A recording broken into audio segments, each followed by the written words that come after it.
Ишкерлерди текшерүүгө 3 жылдык мораторий киргизүү. Премьер-министр Мухаммедкалый Абылгазиев өкмөт алдындагы бизнести өнүктүрүү жана инвестициялар боюнча кеңештин жыйынында ишкерди коомчулуктун ойлорун укту. Премьер-министр белгилегендей, өкмөт ишинин негизги ыкмасы катары ишкердикти колдоо боюнча бирдиктүү аянтчаны жана ишкиликтүү механизмдерди түзүү максатында өлкөнүн бардык региондорунда бирдиктүү терезе принциби боюнча иштерди жүргүзмөкчү. 2022 жылга карата бизнести жүргүзүү, doing business. Эл аралык рейтингде Кыргызстан 50 мыкты өлкөнүн катарына киргизүү үчүн чараларды көрүүбүз зарыл. Орто чакан ишкерликтин ички дүң продукциянын түзүмүндө үлүшү 2023 жылга карата 50%дан кем эмес болуш керек деген максатыбыз бар. Премьер-министр билдиргендей, өкмөттүн ишинин негизги багыты катары салыктык жана бажы системасында электрондук фискалдаштыруу болуп саналат. Бул чечимдер атамекендик экономиканы көмүскөдөн легалдуу мейкиндикке этап менен чыгарышы керек. Ошол эле учурда өкмөт салык төлөөлөрдү болушунча жөнөкөйлөтүп, автоматтык режимге өткөрүүгө умтулуп жатканын кошумчалады. Салыктык отчетторду тапшыруунун заманбап сервистери ишке кирет. Электрондук отчеттуулук деп канча жылдан бери айтып келе жатабыз, бирок өзүбүздүн экономикабыздын деңгээлинде бардык ишкерлер сезе тургандай системаны курай элекпиз. Буга абдан чоң көңүл бурулуш керек. Аймактарда орто жана чакан бизнести колдоого өзгөчө басым жасалууда. Бизнестин бул катмары канча көп болсо, ар кандай кризистик оош кыйыштарда экономика канча бир деңгээлде туруктуу кармалып тура алат дейт адистер. Чакан жана орто ишкерликтин субъекттери бизнес рыноктун абдан мобилдүү субъекттердин бири болуп эсептелет. Мына биз канча деген чоң экономикалык дүйнөлүк кризистерди, биздин өнөктөш болгон негизги өлкөлөрүбүздөгү кризистерди көрүп, биздин чакан бизнестин үлүшү чоң болгондуктан көп кризистерден аз өзүбүзгө зыян тартуу менен өтүп жатканыбызды мына биздин экономикабыздын өзү дагы көргөзүп жатат. Андыктан бизнеске айыл чарба өндүрүүчүлөрүнө жеңилдетилген кредиттер берилип, кепилдик фонддор системасы өнүктүрүлүп жатат. Кепилдик фонддун капиталдаштыруу боюнча 300 миллион сом кечөөдө бөлдүк. Бул кредиттик ресурс 1 миллиард 200 миллионго чейин өсөт деген сөз. Аны өзүңүздөр билесиздер, канча пайыз менен жеңилдетилген азыр кредиттер биздин ишкерлерге жетип жаткандыгын. Ондан тышкары 500 миллион сом ипотекалык компанияга бердик. Жакын арада чечим кол коюп, бюджеттен акча каражатында ал да ошол турак жай чөйрөсүнө барганда, ошол жерде бизнести өнүктүрүү боюнча дагы абдан бир чети социалдык маселелерди жүргүзсө, экинчи четинен бизнес чөйрөсүнө дагы абдан чоң өзүнүн салымын кошот деп ойлойбуз. Өкмөттөгү дагы бир маанилүү чара. Премьер-министр жыйында ишкерлерди текшерүүгө мораторий жарыялоо чечими тууралуу билдирди. Бизнеске административдик кысым көрсөтүү жана текшерүүлөрдүн санын азайтуунун үстүндө иштер улантылат. Азыркы учурда салыктык жана көзөмөлдөөчү органдар тарабынан ишкерлерди текшерүүгө мораторий киргизүү боюнча маселени азыр өкмөттө карап жатабыз. Муну биз дагы президентибиз менен макулдаштык, президенттик аппараттагылар, мен ойлойм, биздин эл өкүлдөрүбүз, депутаттык корпустан да ушундай колдоо табабыз деп. Андан тышкары өкмөт башчы чарбалык талаштарды чечүү үчүн ишкерлер кылмыш жоопкерчилигине тартылбашы керектигин айтты. Мындай маселелер административдик жана арбитраждык негизде чечилиши зарыл дейт Мухаммедкалый Абылгазиев. Чарбалык талаштарды чечүү үчүн ишкерлер кылмыш жоопкерчилигине тартылбайт. Өзүңүздөр билесиздер, чарбалык иштер боюнча кылмыш иши козголуп, канчалары жанагындай өзүнүн бизнесине зыян келип, ден соолугуна зыян келип, убактысын жоготуп, каржыларын жоготуп, мына ушундай абдан чоң кыйналыштарга биздин бизнес тартуу эме болуп аткан, башынан өткөрүп жаткан. Мына жаңы жылдан баштап мына ушундай маселелердин баары тең бул арбитраждык жана административдик тартип боюнча гана чечилиш керек деп атабыз. Эч кандай жана кылмыш иши козголуп, укук коргоо органдарынан андай иштер жүрбөш керек деп. Бизнести өнүктүрүү жана инвестициялар боюнча кеңештин мүчөлөрү дагы ишмердүүлүгүндө пайда болуп жаткан маселелерин көтөрүштү жана аны чечүү боюнча өз сунуштарын дагы айтып жатышты. Мисалы, Кыргызстанда IT технологияларды өнүктүрүүнүн чоң мүмкүнчүлүктөрү бар. Андыктан ишкерлер адистердин катмарын камдап, адам ресурстарын пайдаланууга өкмөттүн дагы колдоосу керектигин белгилешет. Бүгүн Кыргызстандын программисттери чоң суроо талапка ээ экендигин Кыргызстандагы жогорку технологиялар паркынын төрагасы Азиз Абакиров билдирди. Вот сейчас парк высоких технологий вошел в свою активную фазу, стремительно увеличил объемы экспорта, разработки, программного обеспечения и IT-услуг на зарубежные рынки. И вот в 2017 мы закрыли 518 миллионов сомов экспорта, 400-450 программистов в этих компаниях. Сейчас каждый программист он генерирует 1 миллион сомов. Вот. И сейчас мы продвигаем идею виртуального шелкового пути. Мы хотим стать как виртуальный порт на новом шелковом пути между Западом и Востоком. Наше развитие упирается в острую нехватку квалифицированных кадров. Мы буквально со вторых-третьих курсов со всех вузов просто выкачиваем самых грамотных ребят. И чем больше программистов, тем у нас много работы. И если есть программисты, у нас, соответственно, было бы увеличение этой работы. Ал эми аймактардагы ишкерлер чет элдик инвесторларды региондордо кармап калуу үчүн бюрократиялык маселелерди жеңилдете турган сунуштарын айтышты. Анткени айрым уруксат кагаздарды алуу үчүн Бишкекке баруу бир топ убараларды жаратып келет. Россиядан крупный инвестор келди Жалауатка. Ишкана курабыз деди. Бирок биз Бишкекке келе турган болдук регистрация үчүн. Келдик, заявлениени бердик, 3 күндөн кийин келесиңер деди. Баягы ишкер 3 күн үчүн Россияга кайра кетти. 3 күндөн кийин келгенден кийин кандайдыр бир формальный причинаны айтты, болбоду деп отказ берип койду.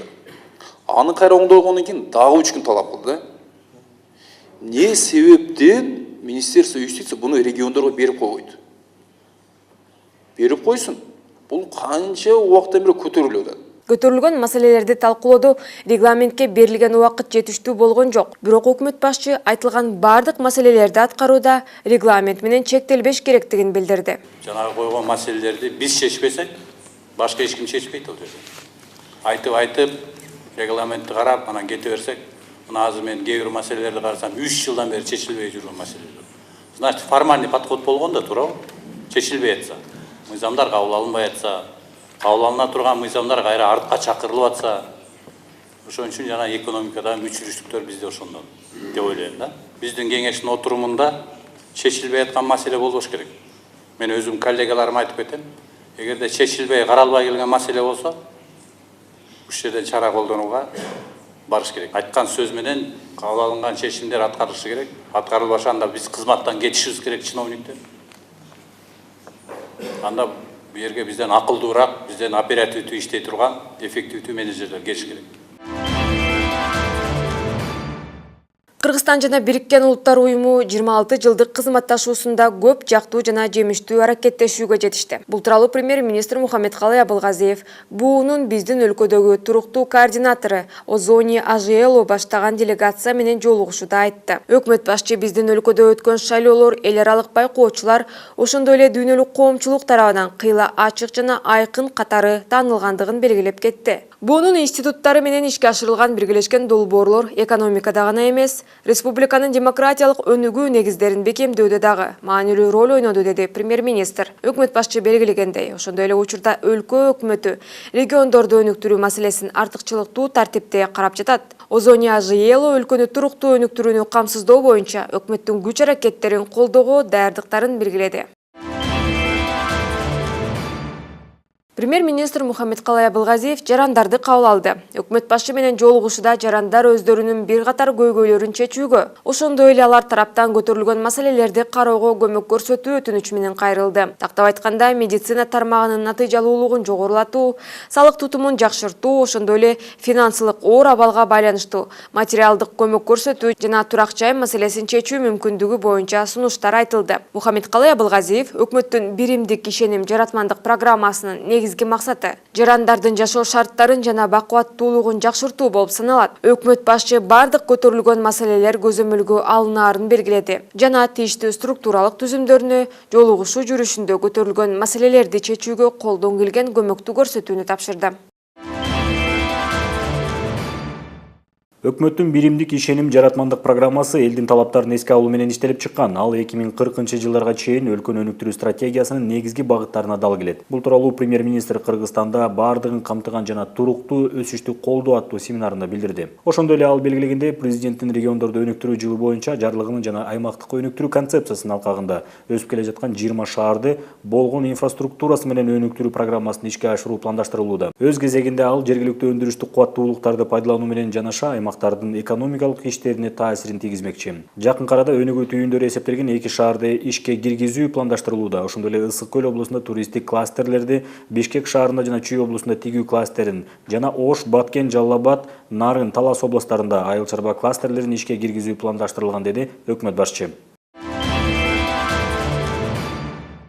Премьер-министр Жайка президенти Шиничи Китаока менен жолугушту. Мухаммедкалы Абылгазиев республикада ишке ашырылган Жайка долбоорлорунун жогорку таасирдүүлүгүн, ошондой эле алардын өлкөнүн социалдык экономикалык өнүгүүсүнө кошкон салымын белгилеп өттү. Жакында мен бир айыл бир азык долбоорунун кеңсесинде болдум. Ушундай долбоорлордун арты менен айыл жерлеринде жумуш орундары түзүлүп, ал эми өндүрүлгөн продукция өлкө ичинде гана эмес, чет жакта дагы белгилүүлүккө ээ болуп жатканы кубандырат, деди өкмөт башчы. Жапон эл аралык кызматташтык агенттигинин президенти жолугушууда Жапон өкмөтү тарабынан берилүүчү адам ресурстарын өнүктүрүү боюнча стипендиялык программа долбоору боюнча макулдашууга кол койду. Биз жаңы долбоорлор боюнча мындан аркы кызматташууга даярбыз, деди Жапон эл аралык кызматташтык агенттигинин президенти.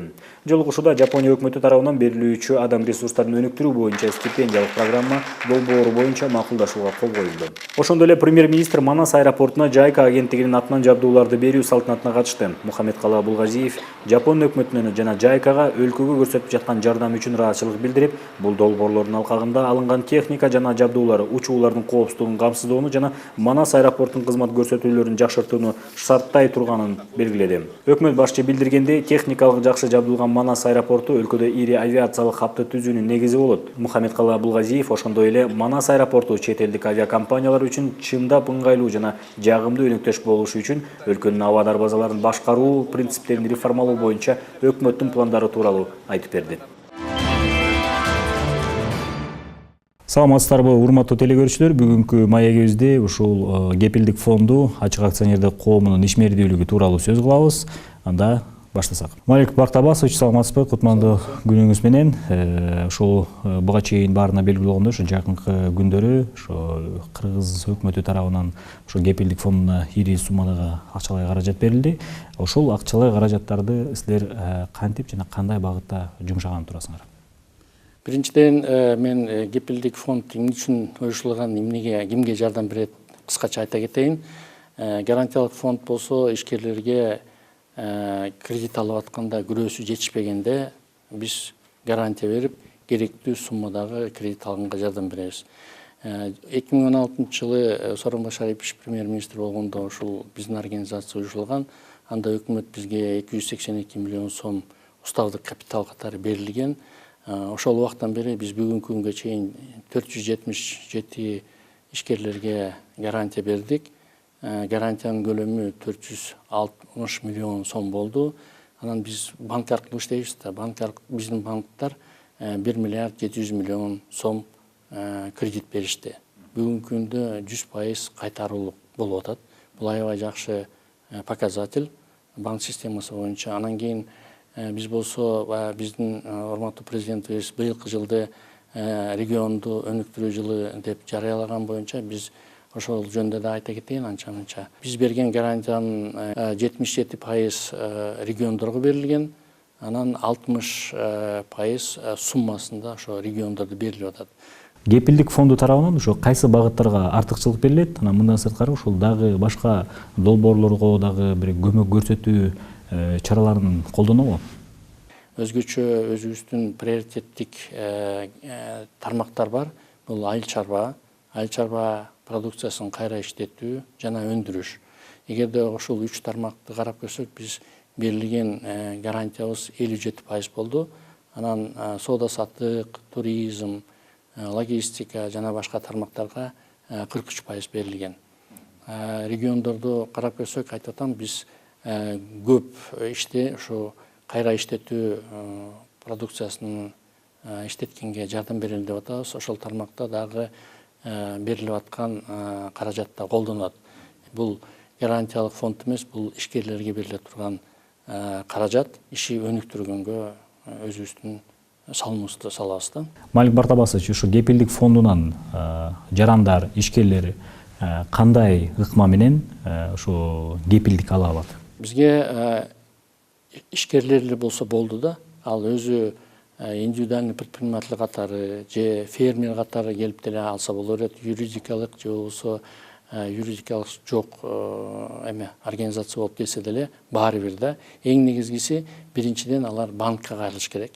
Банктан чечим чыгыш керек. Ушундай ишкерлерге биз, например, 1 миллион сом бере алабыз. Бирөөсү 700 миңге чейин эле бааланат. Ошон үчүн 700 миңди ал же болбосо 300 миңге биз кепилдик фондко кайрылалы. Кепилдик фонд 300 миң берсе, анда 1 миллион аласың деп. Биз болсо аны карап туруп 300 миңди берсек, ал болсо 1 миллион кредитин алып иштете берет да. Анан биз дагы жөн эле аны карап бергенден алыс болуп, биз аларга жардам беребиз, консультативдик жардам беребиз. Анан Демек, ушу биздин аймактардагы ишкерлерге көбүнчө басым жасалат экен да, ушуну түшүнөбүз. Анан ошо сиздердин кепилдик фондунун кызматкерлери бардык аймактарда бар да. Ооба, эми бизде ар бир областта өзүнчө өкүлүбүз бар. Өкүлүбүз жалгыз эле баягы ишкерлер менен жолугуп, же болбосо банктарга барып филиалдарыначы силер бизге гарантия берип коюла дегенден алыспыз да. Алар окутат аларды. Мына биз Туура пайдалануу боюнча, финансылык сабаттуулук боюнча, себеби азыр ишкерлердин Улуттук банктын изилдөөсү боюнча 2 жыл мурунку изилдөөсүндө финансылык сабаттуулуктун уровени 24%. Быйыл 40 ишкерлерди окуттук, жылдын аягына чейин бир 300гө чейин жеткирели деген оюбуз бар да. Алардын дагы бир 20-25% дагы насыя алганга жеткиребиз деп ойлоп атабыз да. Андан тышкары бизнес план жасап беребиз.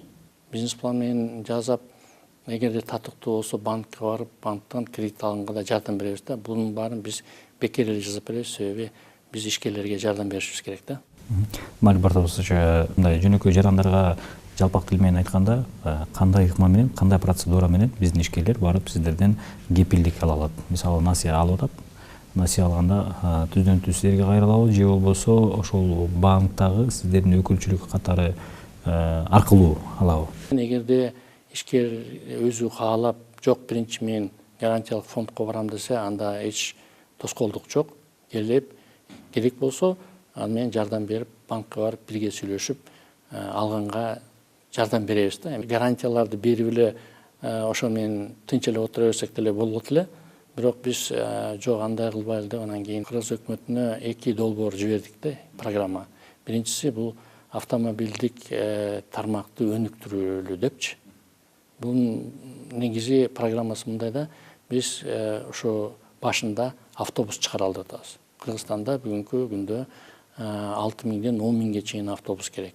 Бишкекте мына автобустар аябай эле аз, жолдор тар, экологиясы бузулуп атат. Азыр жер заводко издеп атабыз. Ошо завод оборудованиясын алып келип, анан эмдиги жылы, соңку жылдарда бир 200-500төн чыгарып, ошо ар кайсы шаарларга ишкерлерге сатып, алар маршрутка койсун деген оюбуз болуп атат да. Андан тышкары биз дагы бир 10-15 башка жаңы предприятие түзгөн атабыз да. Бул айнек, автомобилдик айнек чыгарганы, электроника, электрика, пластмассовый изделия, жана штамповка, сырдоо маселеси. Көп маселе чечилген атат да. Анан ошол арзандатканга аябай жардам берет да. Анан экинчи программаны биз дагы өкмөткө жөнөткөнбүз. Бул айыл чарба машиналарды, техникаларды кайра чыгаруу. Советтер Союзунун убагында чыгарылчу, андан кийин токтоп калган. Бизге бир компания келди, Топос деген трактор чыгарып атат. Анан былтыр 30ту чыгарыптыр, мурдагы жылы 4тү чыгарыптыр. Анан дагы бир 10-15ти чыгарайын деген го. 40-50. Анан айтып атабыз, кой андайыңды токтот, биз сага каражат таап берели, бизнес планын түзүп берели, компанияга жардам берип, бир жүздөгөн тракторлар чыгарып, Анан кийин эгерде биз айыл чарбага канча трактор керек деп изилдеп көрсөк, 25-27 миңден 30 миңге чейин трактор керек экен. Азыркы жүрүп аткан тракторлар алар бир 70-80% уже эскирип калды да.